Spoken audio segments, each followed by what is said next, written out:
Singles action is underway, and in this one, I wouldn't attempt to predict what's going to happen. I'd just be ready for anything. Sometimes that's all you can do. These guys are undoubtedly going to give us a show here tonight.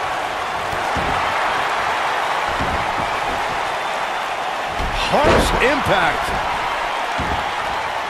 What a stomp. Good grief. Ooh.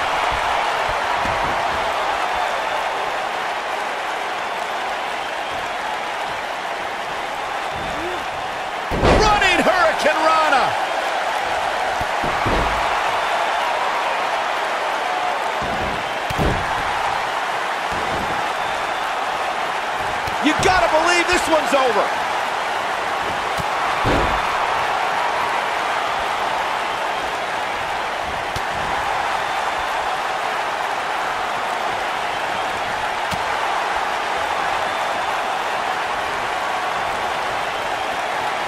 Suplex.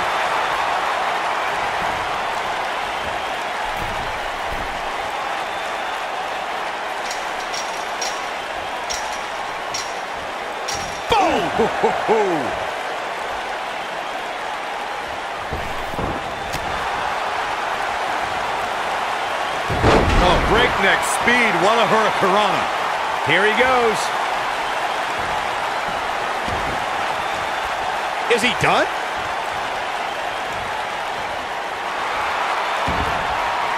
Whoa, he works his way out. A bit of a Houdini job right there. What a clothesline! Ouch! He looks a bit off his game here. He's going to need to find a way to fire back. Hey, it's not an easy atmosphere to excel in. Not only is he in the ring with WWE's toughest, but he's surrounded by an incredibly unforgiving steel cage. The good news for him is that he doesn't appear to have taken too much offense up to this point, but that can obviously all change here. He goes for the cover. That wasn't even close to 3. Gonna take a whole lot more. There's a certain feeling that comes over the combatants in a steel cage match once they hear the door close and see the official lock it. A superstar must know that their body is going to be thrown against the steel, that their face will most likely be raked across the cage, and that anything is legal in this environment.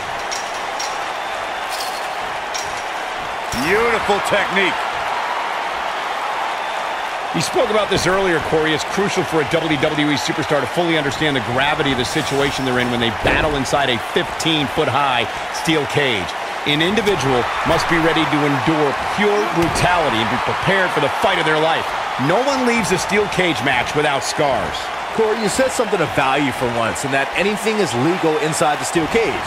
To that point, something else we've seen over the years is interference. Whether it's The Undertaker coming up through the ring or John's pin attempt. Kicks out in the nick of time. Nice kick out. The best way to describe combatants clashing inside a steel cage is its battle of attrition. Sometimes a superstar is left with no choice but to fight fire with fire and do whatever they need to do in order to win a match. And sometimes it comes down to a superstar doing whatever they need to do in order to survive. Byron, you touched on this earlier, but it's so important for a superstar to accept that there's nowhere to run and nowhere to hide in a steel cage match. That the conflict will be resolved within the 15-foot-high steel walls that surround the ring. And that losing a cage match can mean much more than a mark in the loss column. For some, it has meant the end of their career. It's difficult to describe the damage that can be done to a superstar who competes in a steel cage match.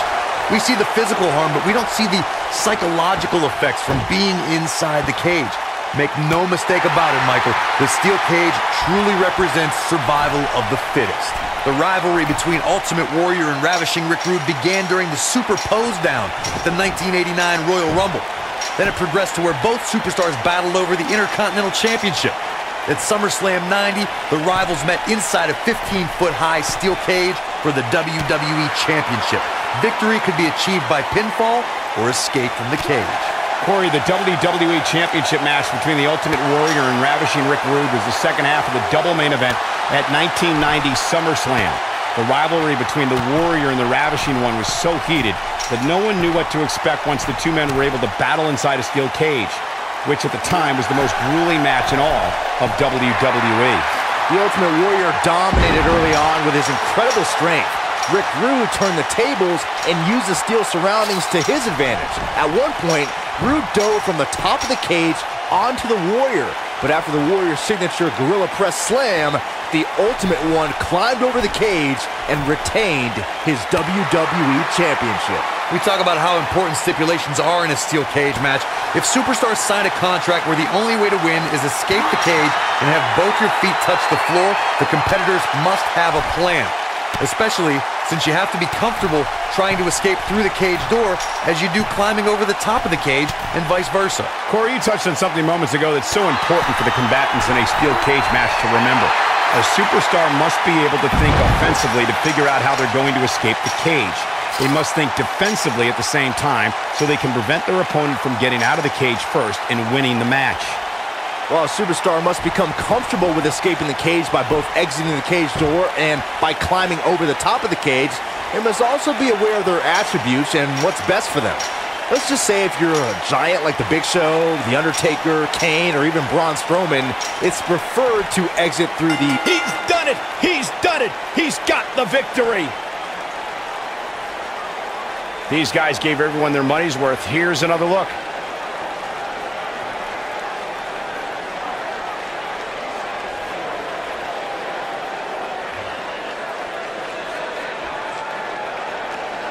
He's getting after it here.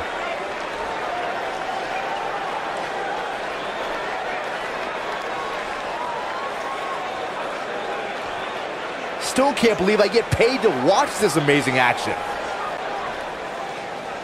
Here is your winner, Drew the Assassin Lewis. Perfect 10. Extremely impressive win, guys. I don't make the matches, but if I did, I'd put these two back in the ring ASAP. What an amazing match. It'll be interesting to see the fallout following